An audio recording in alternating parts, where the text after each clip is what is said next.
just to get a stream of information on one subject. So it's a valuable tool to have at your disposal because it deals with almost every phase of human life, because the moon is the most constant energy circling our planet and in our immediate vicinity, you know.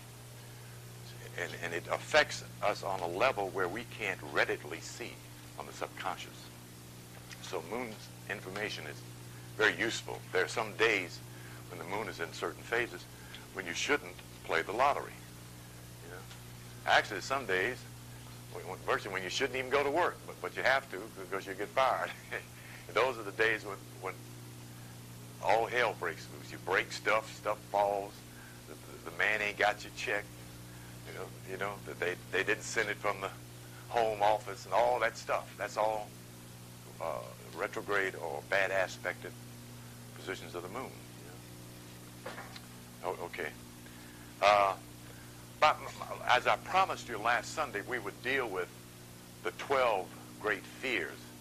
And one brother just demonstrated the idea so dramatically, I almost feel like a prophet today. But I won't claim that particular status. That costs too much.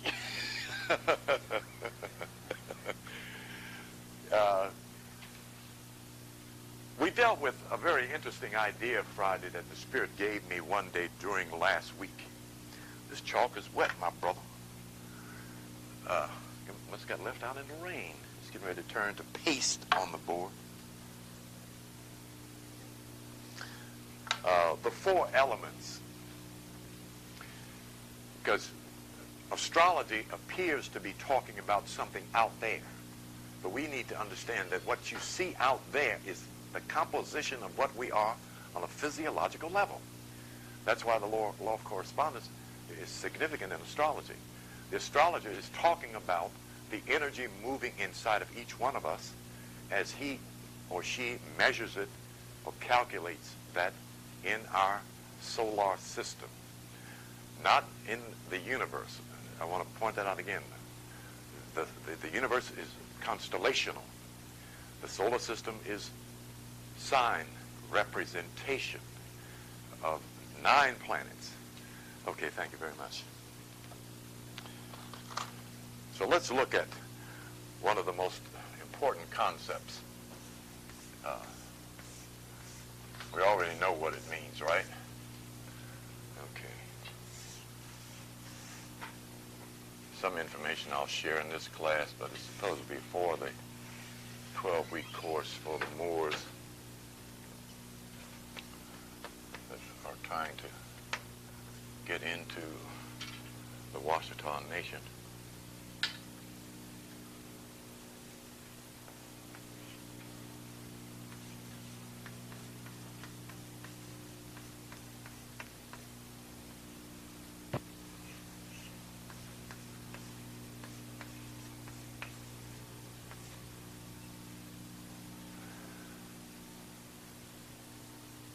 In our human effort, as to whether we know it or not, or as to whether we're trying to define it outside of self or not, we're trying to master something.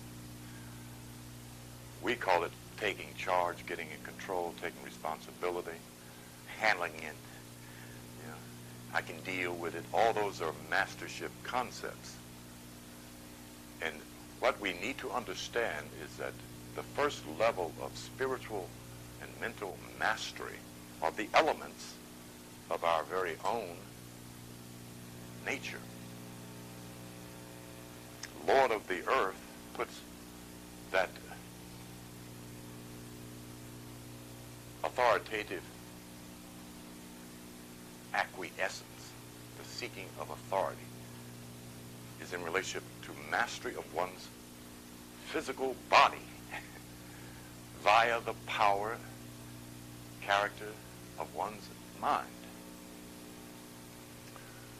The fire element is very important for all of us, not just Leo, as I pointed out how important it is to Leo, for all of us, because of the fire that we're talking about in the blood. The blood is moving throughout the whole our temper and our temperature, the temperature of the blood, can be changed by our temper and temperament, our attitude towards ideas, and how we react. The victim, the hockey puck, reacts. The master acts. He causes. He's not a part of the effect. Particularly in terms of, again, mentality, because the temperature of the blood, which is approximately 98.6 degrees Fahrenheit. In other words, if you took your finger and stuck it in your blood would burn the tip of your finger off. That's how hot human blood is. When you get angry at someone, or just get angry, you step up the velocity of your own blood. It's like turning up the gas on a pot of boiling water. It boils faster. That's what gives heart attack. That's what ruptures arteries, aortas, blood vessels, capillaries. Particularly if the venous condition in the human body is depleted. If your arteries are clogged, if your veins are clogged and collapsed, and you send a stream of blood shooting up your arm at 2 times 86 point something Fahrenheit, it's going to tear something. Yeah. The whole idea of varicose veins behind the knee cap has little to do with childbirth. Those venous lines were already clogged. See, they are already clogged mainly because of white granulated sugar. Okay, there's the demon behind the trip in the body. White sugar depletes the body of vitamin B and C, and the venous systems just simply collapse. Then they don't get any blood, so they harden. You know, dry up is what harden means. Okay, and you know, we're talking race car speed when you talk the movement of blood through the body. See? And Leos have a sensitivity to that element because they are motivated from the heart center. You know? So what they say, think, they take it to heart. You know? So anger really affects their heart. I bet if they were to keep tabs on the heart patients that come in there, they find out most of them, if not born during the 30 degrees of Leo, they got Leo rising, or they got 3 or 4 planets in Leo. You know, that wouldn't be hard for them to do, except they're not interested in astrological medicine or medical astrology. Some of them are, however, but they don't talk about it. Okay. I don't want to dwell too. I spent the whole class almost on these 4 elements. Air, the breath. Without this one here, ain't no mastery of nothing. In about 31 seconds, without some of this stuff, you're gone. Okay, so you know how important air is, or oxygen. The important thing about oxygen is that it's not just the lungs that breathe. The skin must breathe. The organs must breathe. The brain must breathe. The body breathes. There is such a thing as the breath of life. And a part of that breath of life is the prana in the air, in the oxygen that keeps us alive. We get much of it from our astral body, but we draw the rest of it from the atmosphere. So we are virtually energy beings already. We live on energy. We are a composition of energy, and we're reaching for, hungering for more energy. The breath of air itself is moved by temper and temperament. So every time you hear the word temper and temperament, you're talking heat, you're talking fire, or you're talking cold-blooded, you know, passionless, indifferent. That's way down on the scale of temper and temperature, temperament, fire, passion. concern. Compassion takes a certain amount of fire. One has to have a certain amount of fire to be compassionate, to be loving. You know? Of course, we're talking perfect balance in those qualities. The breath of air, if you move your breath really fast as you do after running or after getting angry, one of our major Achilles heel is the level of our anger. As I mentioned once before, we're not having a problem with hatred. We're having a problem with anger, because anger is what's tearing up our personal world and blocks us from the vision of our own future, the vision of our own lives. That's the breath. If you lose it, you start breathing. And I told you can hardly talk, let alone think. The breath and the mind and the imagination are interlaced. Move one and you move the others. If I can make you angry, I can control your mind. If I can change your breathing level, I can change your mentality. You see? If I can send you a telemantric thought, a picture thought that frightens, I can control your whole emotional nature. You see?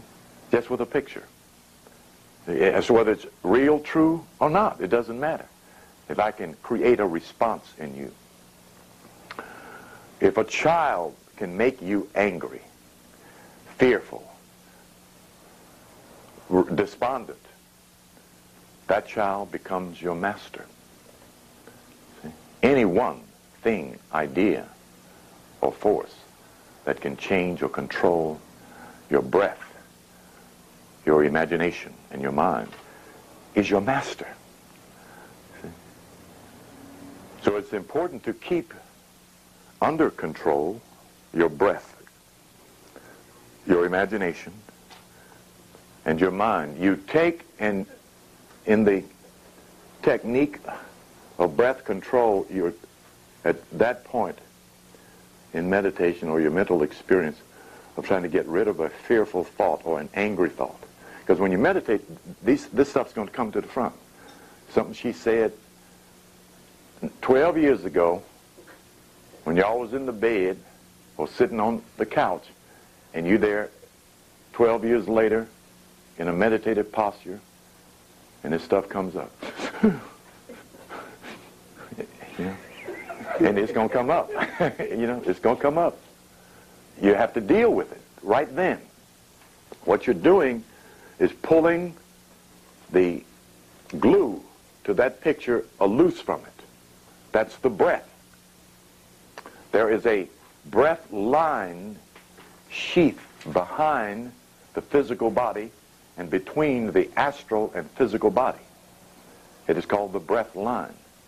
That's like glue that seals you between this world and the inner, so that you can participate in the body. If that breath line was gone, you'd go shooting out of the body. You know, you wouldn't have anything to hold you in the body. So you got this reference. It's called the breath line that you keep breathing with. That's why so many things affect our emotions. We have a part of our nature that attaches us subjectively to the external world. You know, I mean, if we didn't, why would we be concerned if somebody got on the bus, you know, and first thing, oh shit, you know, we react because we can feel something between ourselves and that unknown person. Okay, it's the same thing with thoughts from the past, and these are the ones that do damage because we carry it from that moment of recall into the next day. You know, here's something that happened 12 years ago. We'd get up, put our clothes on, stomping this and bitch, and she told them, you know, I should have killed that bitch. You know, now, you know, I'm not talking about what I read in the book. I'm talking about stuff I did, you know, because I know it's real. After I found out the nature of self. You know, my wife made me so. She didn't make me so mad. She did something that made me angry. That was 1967, so it was about, you know. And I was sitting in a restaurant parking lot, and I remembered something she said, and it hurt me so bad, it went right up my spine. It was hurting me, you know. It was a thought, a remembrance of something she did way back when, you know. So I had to go home and deal with that, you know. And it took most of the night, and it still wasn't all gone. You bring a thought to mind, you bring the picture there, and you breathe.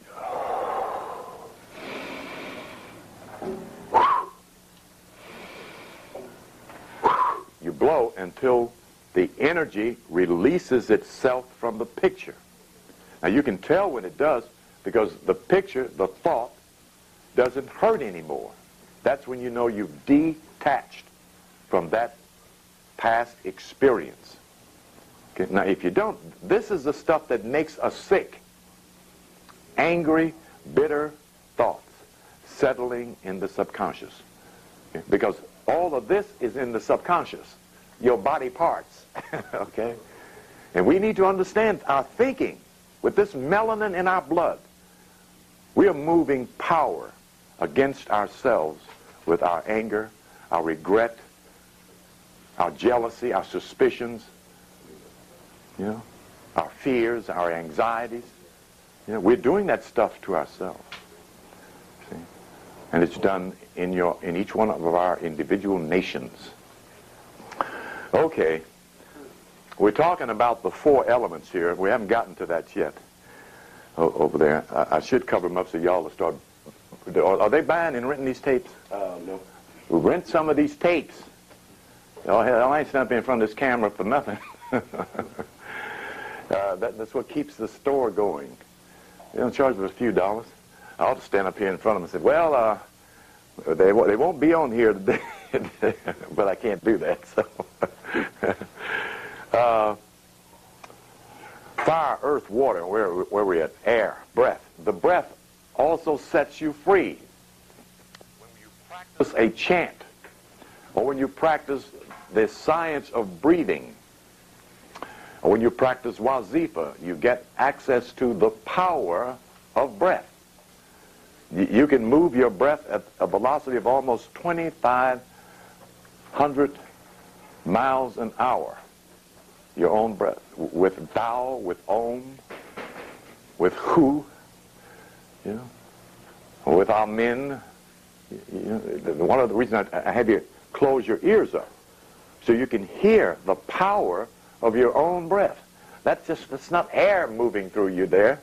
That's air, energy, prana moving through you. Fire, earth, air, and water. You can do, and when you chant Om, you can feel your whole body vibrating. That means your body is vibrating, is in motion.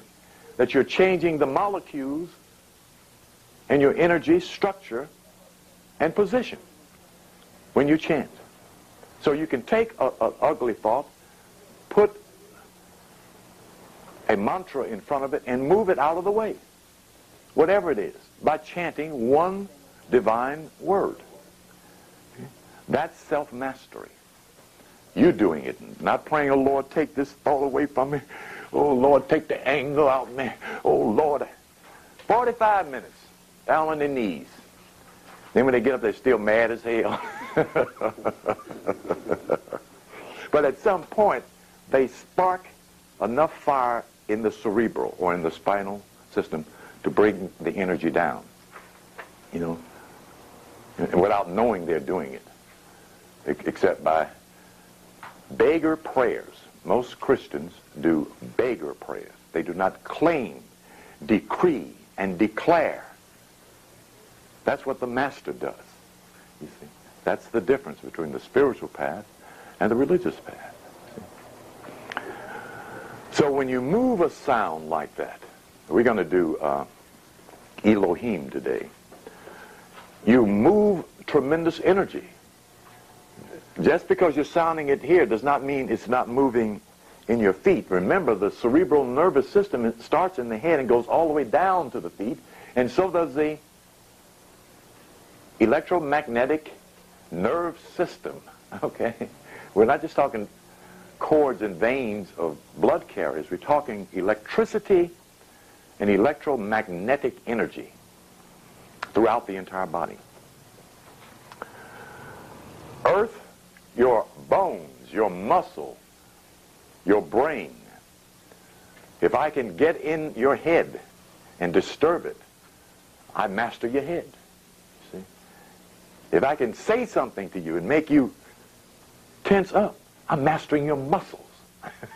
Okay? See? If I can say something to make you jump, flinch, I'm in control. See? At that point, you're the victim. Even if the master, as I said, is only that big, it's still the master. We need to understand what self-mastery is. The first thing it is being in control of your thoughts. That's the first place. Mastery. And victimhood gets started, is in thought. Then the physical elements. So master able and noble. Control of, in charge of, directing your thoughts, your energy, your elements, your body is mastery. The ability to perform with those elements, to achieve with those elements, to direct those elements is the other part of mastery.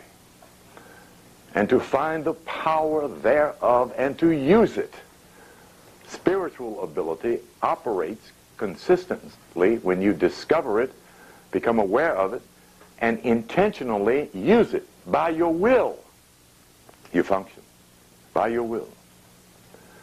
Nobility, when you obtain the character of the master, truthful, trustworthy, honest, helpful,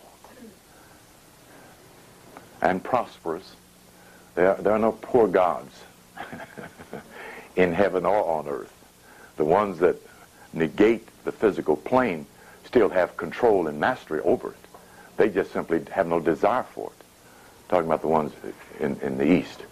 The ones over here like money. And that's fine, because you're supposed to master all three planes before you leave here. And if you don't, you're coming back to finish it up. You know, the thing is, each lifetime, try to get as much done as you can. You know?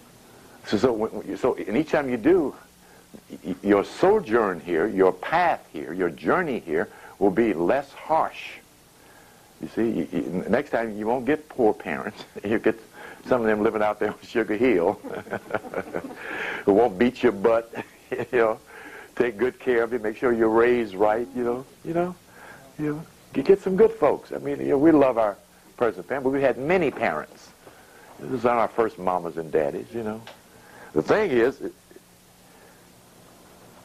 well, that gets to be a matter of choice, is to have the choice to come down here or not to come down. That's the real spiritual status we're trying to obtain. And there are a lot of great souls that don't want to be bothered with us down here no more. No, I don't want to go down there no more. They go on about their divine and celestial business, you know, and they ain't thinking about us down here because they've been through it. They paid their price. They dug and struggled and strove, and they got there. You know, and all you have to do on that plane is turn your attention to a certain plane, and you're gone. And you forgot about all this stuff down. We don't think about ants and roaches and bugs and mice. We don't think about them. We don't want them all on our table and stuff. You know, they don't want us all on their divine table up there, coughing and hacking and sneezing, crying, you know. You know, but leaving them down. They ain't doing nothing. Leave them people alone. Then the Bona Vista rises up in one divine being's heart. Says, I shall go down and help them. You know, here they come. You know. But that ain't very, if you wonder why, that ain't very many of them. You know, they're really not interested in backtracking. Okay, so, you know, you damn all down there. I love to tell a little story about this brother was taking a walk through the woods one afternoon, and he got to the cliff, and he looked around and got ready to turn to go, and he slipped on the edge of the cliff and fell. He fell down and fell midway down the mountain and caught a branch. He was holding on to the branch. And after he called his buddy, he said, "Help! Help! Help! Is anybody up there?" And a voice said, "Yes." So, "Help me up." The voice said, "Let go." And he said, "What?" "It is God. I said, let go." "Is anybody else up there?"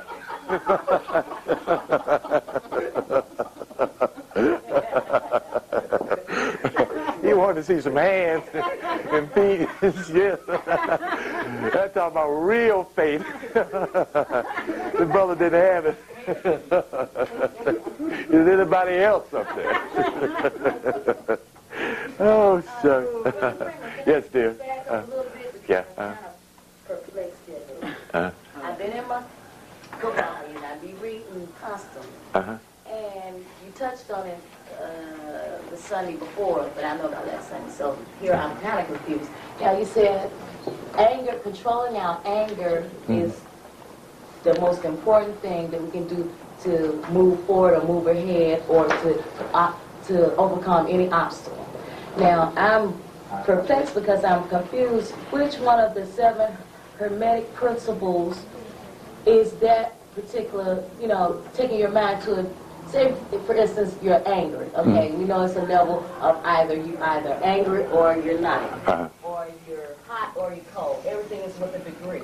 So I'm trying to remember which one of the principles is it, vibration or polarity, the one that helps you to take your being to another level. Okay, I understand what you're saying. What is the law? What does the law of polarity say? By the way, it's a good question. Very good question in relationship to what we're talking about. Okay. Now, you're supposed to be able to kick the axiom right off there. Go ahead. Everything is dual. Everything has poles. Everything has its pair of opposites. Like the like and unlike are the same. Opposites are identical in nature, but different in degree. Extremes meet. All truths are but half-truths. All paradoxes may be reconciled. So the key is what? No, the key to understanding, changing one's mental polarity is what?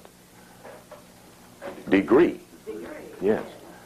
Happiness is up here. Anger is down here. So you change your thought. Anger is the result of thinking. It is not a force unto itself. None of the negative vibrations are forces unto themselves. They proceed from thought. Love is a power unto itself. As to whether you think love or not, love continues to exist. Even within yourself. You simply hide it from yourself by not contemplating, thinking on love. So you vibrate from here